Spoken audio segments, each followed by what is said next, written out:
Salut à tous. Ce soir, la Russie a livré 50 tonnes d'uranium enrichi à l'Iran.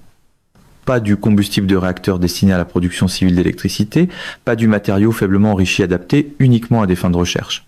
50 tonnes d'uranium enrichi à des niveaux qui se rapprochent de façon inconfortable du seuil où les programmes nucléaires civils deviennent des programmes d'armement, transférés directement d'installations russes vers l'infrastructure nucléaire iranienne, dans des conditions qui suggèrent qu'il ne s'agissait pas d'une transaction commerciale, mais d'une opération stratégique.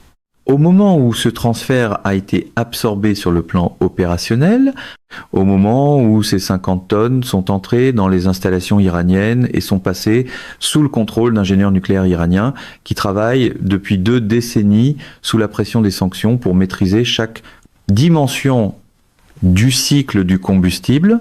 Le monopole nucléaire qu'Israël maintenait au Moyen-Orient depuis les années 1960 a effectivement pris fin. Pas au sens où l'Iran aurait annoncé un essai nucléaire ou procédé à une démonstration publique, mais au sens opérationnel, celui qui compte davantage que les annonces publiques. L'Iran possède maintenant l'inventaire de matières fissiles nécessaires pour produire une capacité d'armement nucléaire selon un calendrier qui se mesure en mois plutôt qu'en années. Si la décision stratégique de franchir ce seuil est prise à Washington, la panique est réelle et elle se propage à tous les niveaux de l'appareil de sécurité nationale qui a passé 50 ans à construire des architectures de non-prolifération précisément conçues pour empêcher ce scénario exact. C'est le genre de crise où la politique à la Trump annoncerait probablement un contrôle total avant même d'avoir trouvé la salle de contrôle. Les notes de renseignement remises aux hauts responsables contiennent des évaluations que personne dans ces salles ne voulait lire. Les canaux diplomatiques vers Moscou, ouverts d'urgence dans les heures qui ont suivi la confirmation du transfert, n'ont produit que des déclarations russes soigneusement formulées sur le droit des nations souveraines à coopérer dans le domaine de l'énergie nucléaire pacifique. Les consultations d'urgence avec Tel Aviv ont révélé qu'Israël, malgré ses capacités de renseignement et ses décennies de concentration sur le programme nucléaire iranien, a été aussi surpris que Washington par l'ampleur et la rapidité de ce transfert. Pour la Chambre d'écho pro-Trump, la surprise devient souvent une stratégie après coup, généralement une fois que les caméras sont déjà allumées. Ce qui se déroule n'est pas simplement un événement de prolifération nucléaire. C'est la preuve opérationnelle que le réseau de sanctions, de pression diplomatique et d'opérations de sabotage clandestines que les États-Unis et Israël ont utilisé pendant 2 décennies pour contenir le programme nucléaire iranien a échoué de manière complète. Et cet échec a été exploité par un concurrent de même rang qui a reconnu une occasion de remodeler fondamentalement l'équilibre stratégique du Moyen-Orient à un coût minimal pour lui-même et à un coût maximal pour les intérêts américains. Les questions les plus importantes sont maintenant claires. Que représentent exactement 50 tonnes d'uranium enrichi? À quoi peuvent-elles servir? Dans quelle mesure ce transfert approche-t-il l'Iran d'une capacité opérationnelle d'armement nucléaire si la décision de la poursuivre est prise? Pourquoi la Russie a-t-elle effectué ce transfert maintenant?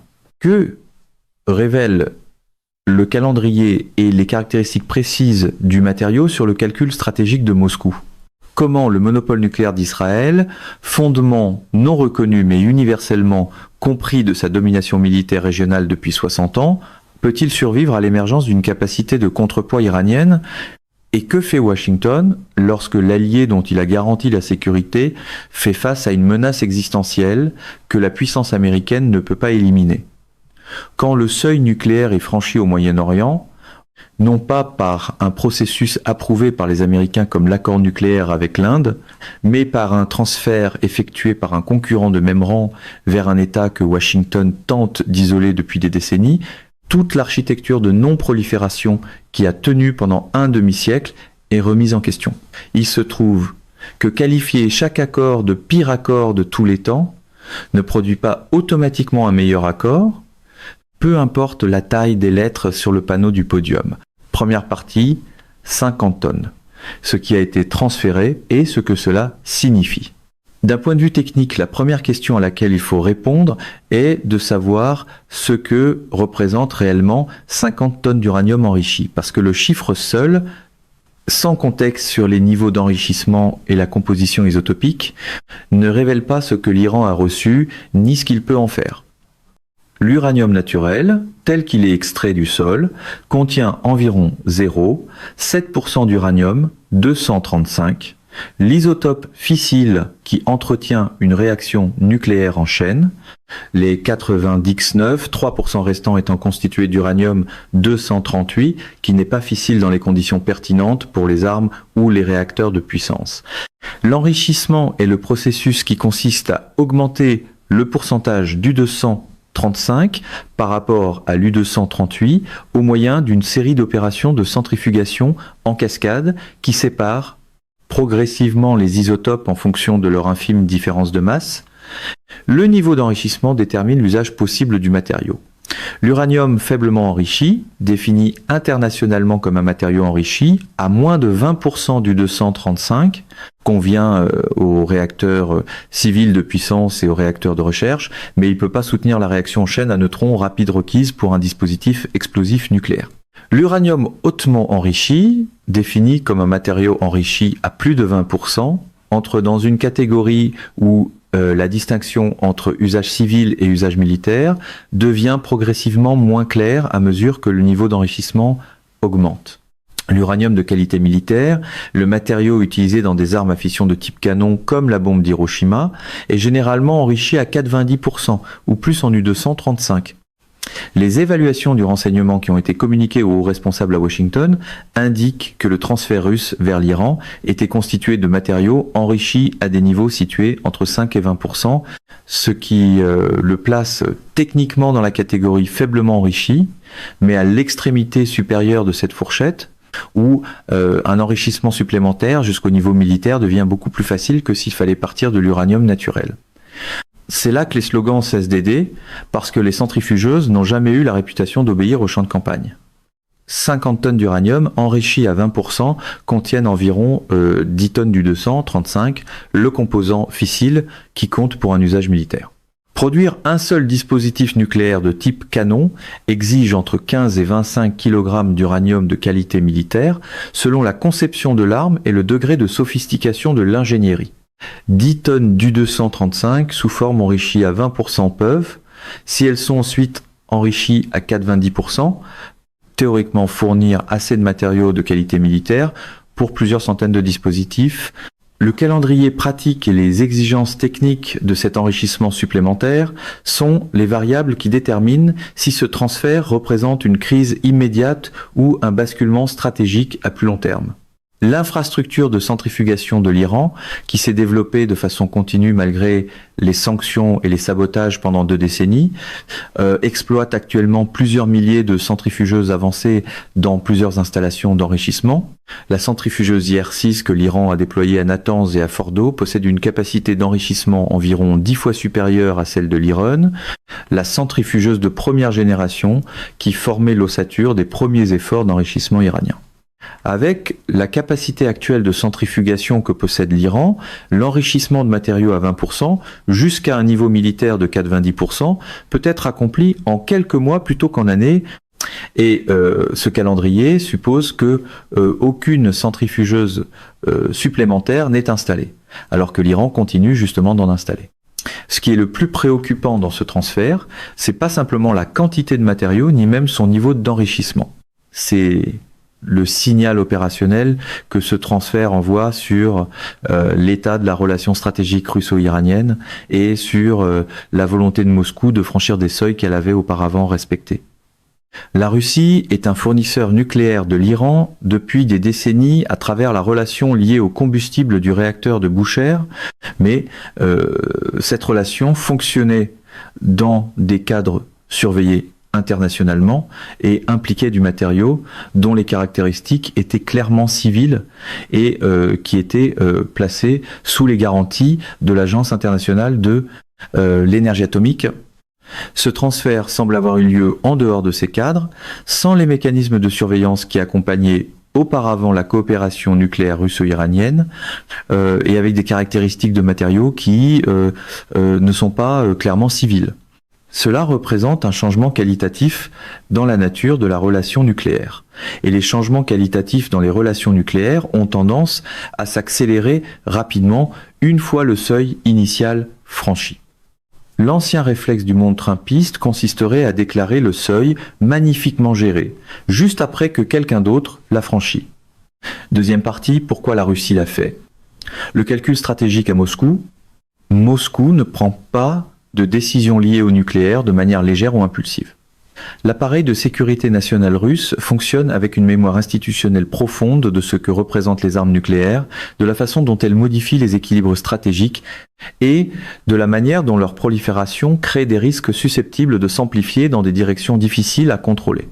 Quand la Russie franchit un seuil nucléaire qu'elle avait auparavant respecté, elle le fait parce que le calcul stratégique a évolué jusqu'à un point où les bénéfices du franchissement dépassent les risques. Comprendre ce qui a modifié ce calcul est essentiel pour comprendre où cela mène ensuite. Le principal bénéfice que Moscou tire de ce transfert est l'intensification de la distraction stratégique américaine au Moyen-Orient à un moment où la Russie a besoin que l'attention et les ressources américaines soient divisées entre le plus grand nombre possible de théâtres. Chaque analyste du renseignement, chaque diplomate, chaque planificateur militaire à Washington qui travaille maintenant dans l'urgence sur le problème nucléaire iranien ne travaille pas sur l'Ukraine, ne travaille pas sur le théâtre du Pacifique, ne travaille pas sur les dizaines d'autres défis mondiaux qui se disputent une attention de haut niveau limité et des ressources finies.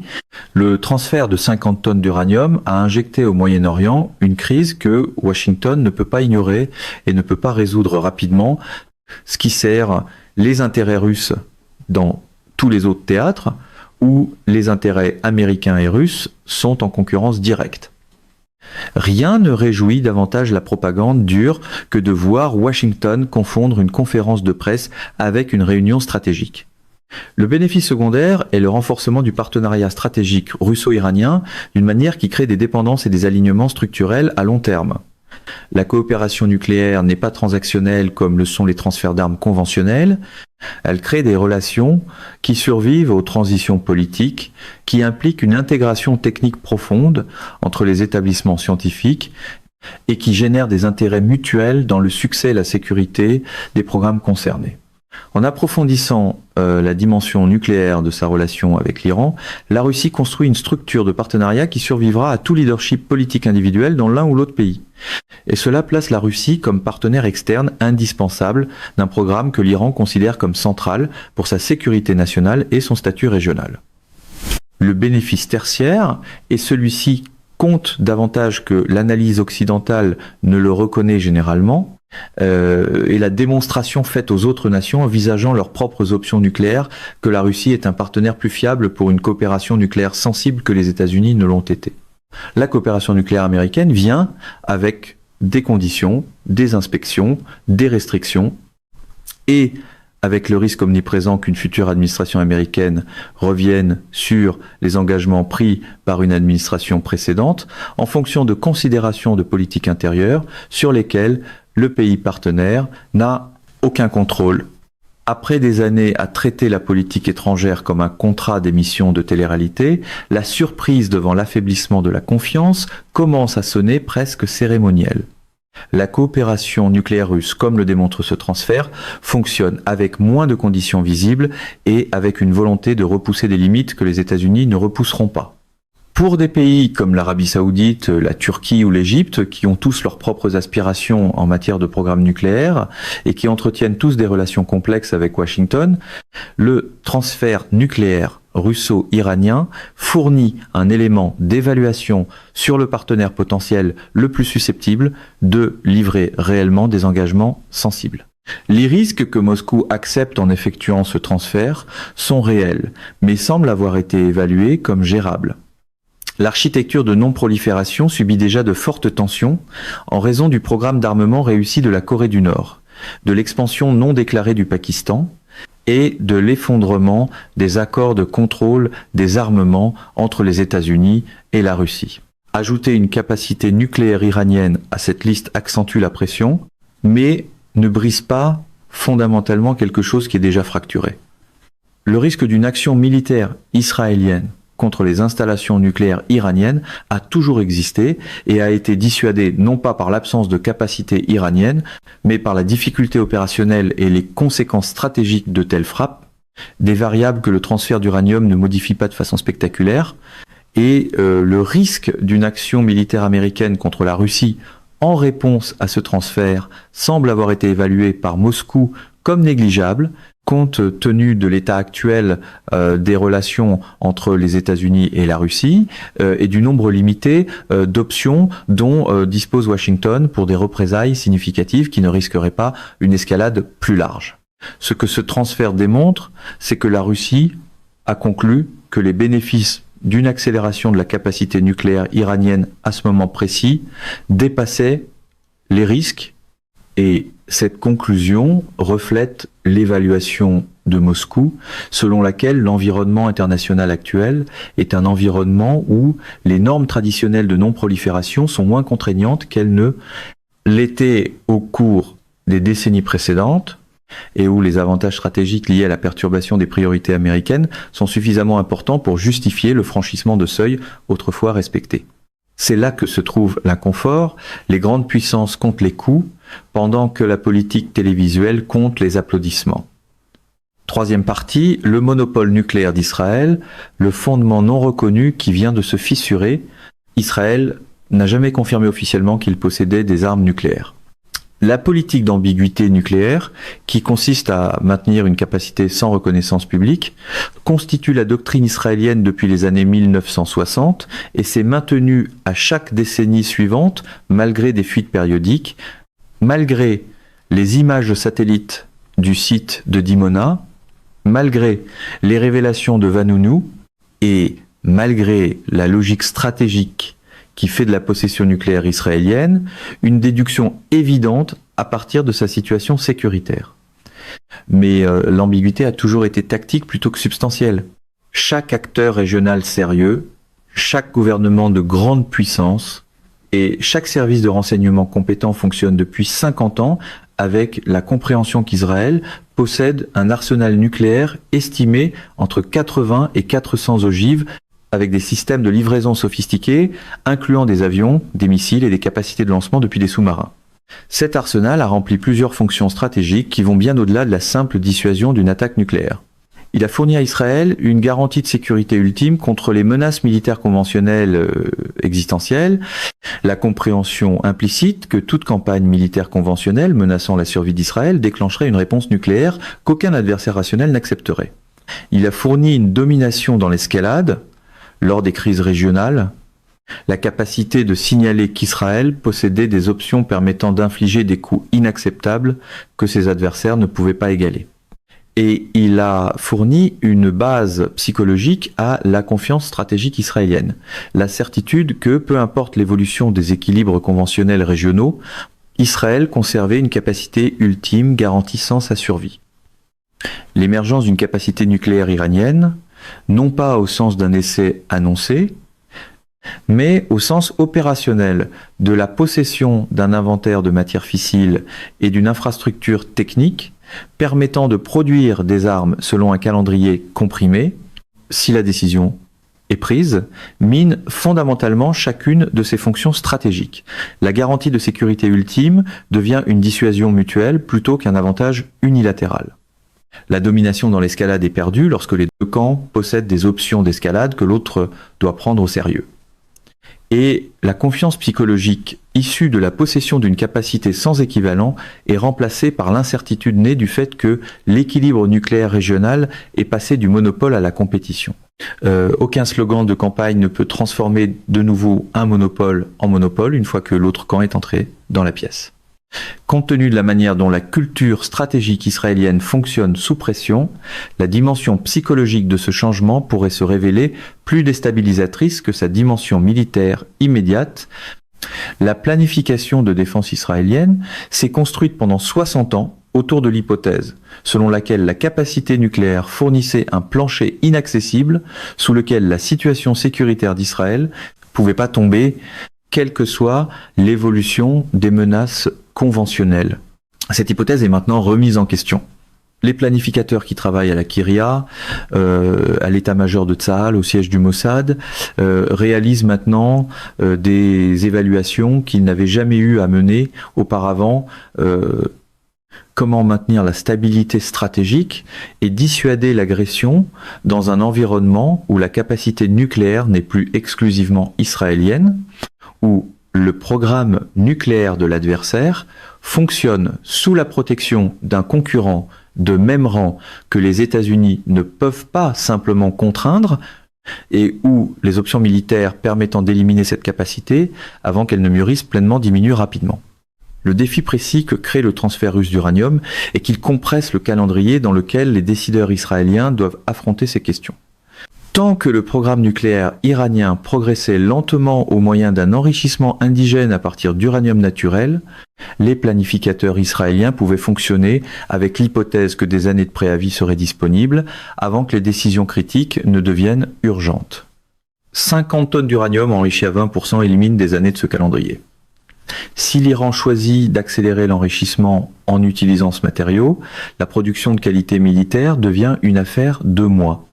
Et si la production de qualité militaire est une affaire de mois, la fenêtre de décision pour toute action militaire israélienne visant à prévenir plutôt qu'à répondre à une capacité nucléaire iranienne se mesure en semaines. Les semaines ne sont pas généreuses envers les dirigeants qui préfèrent les problèmes qu'on peut rebaptiser avant de les résoudre. Quatrième partie, le choix impossible de Washington. Quand les Alliés exigent ce que vous ne pouvez pas livrer, la panique à Washington reflète l'atmosphère réelle dans les salles de conférences sécurisées où ces discussions ont lieu. Elle vient de la reconnaissance que les États-Unis sont forcés de choisir entre des options qui sont toutes inacceptables de différentes façons et qu'aucune créativité diplomatique ni aucune capacité militaire ne peut produire un résultat qui satisfasse simultanément toutes les contraintes. La première option est l'action militaire contre les installations nucléaires iraniennes. Soit des frappes américaines, soit un soutien américain à des frappes israéliennes conçues pour détruire ou retarder de façon significative le programme iranien avant qu'il n'atteigne une capacité opérationnelle d'armement nucléaire. Les défis opérationnels de cette option ont toujours été graves. Les installations nucléaires iraniennes sont dispersées, durcies, et dans certains cas enterrées sous suffisamment de roches et de béton pour que même les armes américaines pénétrantes anti-bunker ne puissent pas garantir leur destruction. Le site d'enrichissement de Fordo, construit dans une montagne près de Qom, a été spécifiquement conçu pour résister à tout sauf à la campagne militaire la plus soutenue. Frapper ces installations exigerait non pas un seul raid, mais une campagne aérienne soutenue sur plusieurs jours ou semaines, ce qui signifierait le survol de l'espace aérien irakien, que le gouvernement irakien n'approuverait pas, des opérations d'aviation navale dans le golfe Persique, sous la menace des missiles antinavires iraniens, et l'acceptation de représailles iraniennes contre les forces américaines, contre les alliés régionaux, et potentiellement contre le transport maritime dans le détroit d'Ormuz, dont dépend l'économie mondiale. C'est pas le genre de problème qu'on règle en pointant une carte et en promettant que tout sera fini avant le souper. Mais au-delà des défis opérationnels, c'est la conséquence stratégique de l'action militaire américaine qui rend cette option véritablement intenable du point de vue de Washington. Frapper les installations nucléaires iraniennes n'éliminerait pas le programme nucléaire iranien. Cela le retarderait de quelques mois dans le cas des installations en surface, peut être de quelques années dans le cas des installations profondément enterrées. Mais le savoir, l'expertise scientifique, l'infrastructure institutionnelle qui constitue le vrai fondement du programme ne peuvent pas être bombardés. Et la conséquence politique d'un bombardement américain serait d'éliminer toute opposition politique intérieure iranienne restante à la militarisation du programme. La direction iranienne soutient depuis des années que son programme nucléaire est de nature civile et qu'une fatwa du guide suprême interdit les armes nucléaires.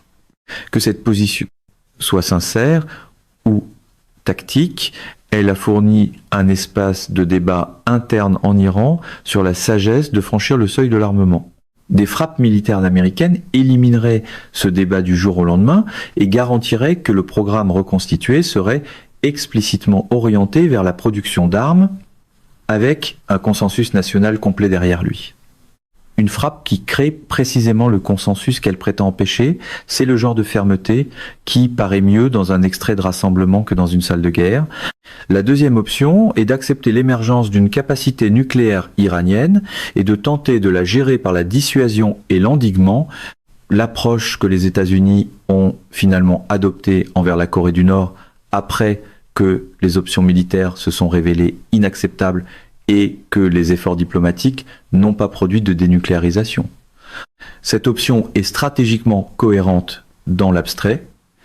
La dissuasion nucléaire a fonctionné tout au long de la guerre froide entre des adversaires animés d'une hostilité idéologique bien plus profonde que celle qui existe entre les États-Unis et l'Iran.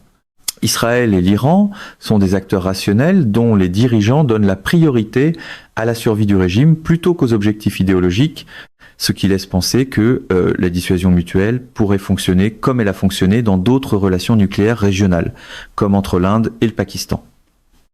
Mais cette option est politiquement inacceptable à Washington parce qu'elle exige d'abandonner les engagements que plusieurs administrations américaines ont pris, à la fois envers des clientèles politiques nationales et envers Israël, selon lesquelles une arme nucléaire iranienne est inacceptable et sera empêchée.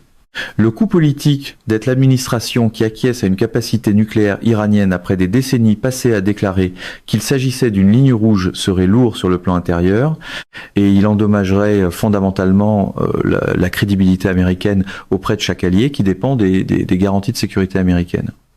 Si Washington ne peut pas ou ne veut pas empêcher une capacité nucléaire iranienne, après avoir déclaré à répétition qu'elle devait être empêchée, Taïwan a des raisons de s'interroger sur les engagements américains concernant sa défense. La Corée du Sud a des raisons de s'interroger sur les engagements américains en matière de dissuasion élargie. Chaque allié a des raisons de se demander si les lignes rouges américaines sont autre chose que des positions rhétoriques susceptibles d'être révisées lorsque leur application devient difficile. Une ligne rouge n'est pas plus solide parce qu'elle a été annoncée en lettres majuscules, elle ne l'est que si la politique qui la soutient existe encore une fois, les applaudissements terminés. La troisième option est un engagement diplomatique renouvelé visant à négocier des limitations au programme iranien en échange d'un allègement des sanctions et de garanties de sécurité, essentiellement un retour à quelque chose comme le cadre du plan d'action global commun, le JCPOA, dont l'administration Trump s'est retirée et que l'administration Biden n'a pas réussi à ressusciter. Cette option a toujours été l'approche la plus rationnelle sur le plan stratégique parce qu'elle seule crée un cadre de vérification mutuelle, de calendrier géré et de réduction des risques d'escalade qui découlent d'un fonctionnement sans règles convenues. Mais cette option est devenue politiquement toxique à Washington en raison d'années de combats politiques intérieurs autour de l'accord sur le nucléaire iranien. Et elle est rendue techniquement difficile par le fait que le programme iranien a considérablement progressé depuis l'effondrement du JCPOA et que tout nouvel accord devrait tenir compte de capacités que l'Iran possède maintenant et qui ne cédera pas. Casser la table, puis exiger que tout le monde s'y rassoie proprement, c'est pas de la diplomatie, c'est de la gestion de mobilier avec des conséquences nucléaires. Washington est paralysé, non pas parce qu'il manque d'options, mais parce que toutes les options disponibles comportent des coûts que l'environnement politique actuel refuse d'accepter. Le résultat est une forme de dérive stratégique, maintenir une opposition rhétorique à la capacité nucléaire iranienne tout en ne prenant aucune mesure décisive pour l'empêcher, imposer des sanctions supplémentaires qui n'ont aucune perspective réaliste de modifier les calculs iraniens à ce stade, et espérer que le problème se résoudra d'une manière ou d'une autre, ou que le calendrier s'étirera assez longtemps pour devenir le problème de quelqu'un d'autre. Ce n'est pas une stratégie, c'est l'absence de stratégie déguisée en politique délibérée. Dans le manuel trumpiste appelé la dérive pression maximale, a toujours été plus facile que de prouver où cette pression est réellement allée. Cinquième partie, l'ordre de non-prolifération s'effondre. Ce qui vient après le seuil nucléaire. La direction que prend cette crise est claire et ses implications sont véritablement civilisationnelles par leur portée. Il s'agit de l'effondrement effectif de l'architecture de non-prolifération qui a contenu la diffusion des armes nucléaires depuis que le traité sur la non-prolifération des armes nucléaires de 1970 établit le cadre dans lequel la majeure partie de la communauté internationale fonctionne depuis un demi-siècle. Cette architecture reposait sur un compromis. Les États qui possédaient des armes nucléaires en 1967, les États-Unis, la Russie, la Grande-Bretagne, la France et la Chine les conserveraient et travailleraient à un éventuel désarmement, tandis que tous les autres États renonceraient aux armes nucléaires en échange d'un accès à la technologie nucléaire civile et de garanties de sécurité de la part des puissances nucléaires. Ce compromis s'érode depuis des décennies. Israël n'a jamais signé le traité sur la non-prolifération et a tout de même développé des armes. L'Inde et le Pakistan ont développé des armes en dehors du cadre du traité. La Corée du Nord s'est retirée du traité et a testé des armes. L'Afrique du Sud a construit des armes puis les a démantelées. Mais l'érosion était suffisamment lente et impliquait suffisamment de cas particuliers pour que le cadre de base demeure intact et continue de façonner les normes internationales et les politiques nationales. Le transfert russe d'uranium enrichi à l'Iran, dans le contexte d'un conflit régional actif où le monopole nucléaire d'Israël procure un avantage stratégique, représente une forme d'érosion qualitativement différente. Il ne s'agit pas d'un programme d'armement clandestin poursuivi par une nation isolée, puis accepté à contre-cœur par la communauté internationale après coup. Il s'agit d'une grande puissance qui facilite activement l'avancement nucléaire d'un acteur régional comme choix stratégique délibéré, au mépris des efforts occidentaux de non-prolifération et avec l'objectif explicite de modifier un équilibre régional dans lequel les États-Unis ont investi d'immenses ressources. Lorsque les normes de non-prolifération sont ouvertement défiées par un concurrent de même rang à la recherche d'un avantage stratégique, le signal envoyé à toutes les autres nations qui envisagent des options nucléaires est que les anciennes règles ne tiennent plus et que la capacité nucléaire redevient un instrument viable de puissance nationale plutôt qu'un tabou universellement respecté. Les anciennes règles ne survivent pas parce que quelqu'un les a déjà qualifiées de meilleures règles. Elles survivent seulement lorsque les États croient encore que quelqu'un peut les faire respecter. Les implications régionales au Moyen-Orient seront immédiates et graves. L'Arabie saoudite discute ouvertement d'options nucléaires depuis des années et a déclaré explicitement que si l'Iran développe des armes nucléaires, l'Arabie saoudite les acquérera aussi, soit par son propre programme, soit par un transfert depuis le Pakistan dans le cadre d'accords qui font l'objet de rumeurs depuis des décennies.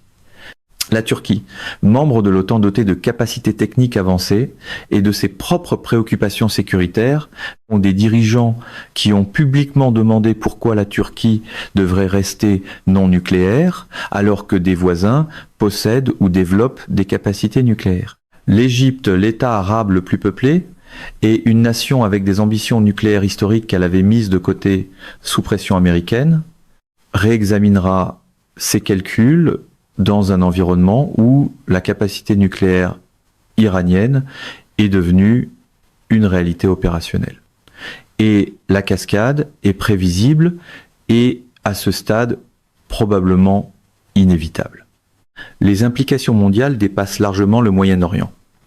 Chaque nation qui a renoncé aux armes nucléaires dans le cadre du traité sur la non-prolifération l'a fait sur la base du calcul selon lequel les bénéfices sécuritaires du maintien d'un statut non nucléaire dépassaient les coûts. Lorsque l'environnement sécuritaire se détériore, lorsque des adversaires développent des capacités nucléaires, lorsque les garanties d'alliance deviennent incertaines, lorsque des concurrents de même rang démontrent qu'ils faciliteront la prolifération nucléaire lorsque cela sert leurs intérêts stratégiques. Ce calcul change. Le Japon, la Corée du Sud et l'Australie possèdent tous la capacité technique de développer rapidement des armes nucléaires si la décision politique est prise. L'Allemagne et d'autres États industriels avancés pourraient le faire dans des délais similaires. L'obstacle n'a jamais été technique, il a été politique et normatif. Ce que le transfert d'uranium russo-iranien démontre, c'est que la barrière normative s'effondre sous le poids de la compétition entre grandes puissances et de la détérioration de la sécurité régionale. Le monde entre dans une période de multipolarité nucléaire qui sera fondamentalement plus instable et plus dangereuse que la compétition nucléaire bipolaire de la guerre froide, parce qu'elle impliquera davantage d'acteurs, davantage de rivalités régionales, des systèmes de commandement et de contrôle moins mûrs, et moins de protocoles établis pour la gestion des crises et le contrôle de l'escalade. Un ordre nucléaire multipolaire n'est pas une occasion de marque, peu importe à quel point il peut être tentant de le vendre comme une perturbation historique. Les États-Unis et l'Union soviétique ont appris, à travers des décennies de quasi-accidents et de crises soigneusement gérés, à coexister comme adversaires nucléaires. La courbe d'apprentissage pour un Moyen-Orient comptant plusieurs États dotés de l'arme nucléaire sera raide et les frais de scolarité seront payés dans la monnaie des risques d'escalade auxquels les générations précédentes n'étaient pas confrontées.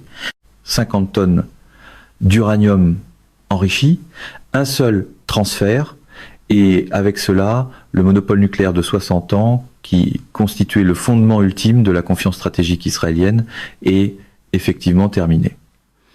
L'architecture de non-prolifération qui a tenu pendant un demi-siècle s'effondre visiblement. Washington fait face à une crise qui n'a aucune solution propre dans les limites de ce qui est politiquement acceptable et Moscou observe les conséquences de sa décision stratégique se propager à travers chaque calcul effectué dans chaque capitale qui compte. Ce n'est pas une crise qui se résout par une diplomatie habile ou par une action militaire qui élimine le problème. C'est la crise qui marque une transition d'une ère stratégique à une autre, de l'ère de la non-prolifération gérée par les États-Unis et du monopole nucléaire régional à l'ère de la prolifération compétitive et de la dissuasion nucléaire multipolaire. À cette échelle, la facture de la fermeté performative n'arrive pas sous forme de manchette. Elle arrive sous forme de nouvelle ère stratégique. Les décisions prises dans les semaines et les mois à venir n'empêcheront pas cette transition. Elles détermineront seulement à quel point le processus de transition sera coûteux et dangereux. Lorsque le seuil nucléaire est franchi au Moyen-Orient, non pas par un processus approuvé par les Américains, mais par un transfert facilité par la Russie vers un adversaire que Washington tente de contenir depuis des décennies, tous les autres engagements de non-prolifération pris par les États-Unis subissent une pression. Chaque allié qui s'est reposé sur les garanties américaines plutôt que de construire ses propres capacités est forcé de réexaminer les hypothèses stratégiques qui soutiennent ces garanties. Les réponses à ces questions s'écrivent en ce moment même dans les évaluations stratégiques menées dans les capitales, de Riyad à Séoul en passant par Canberra. Et ces réponses définiront le paysage nucléaire du 21e siècle. Mesdames et messieurs, notre émission d'aujourd'hui s'arrête ici. Nous vous invitons à partager votre avis personnel dans la section des commentaires ci-dessous. Pouvoir, vérité vous salue et vous donne rendez-vous très bientôt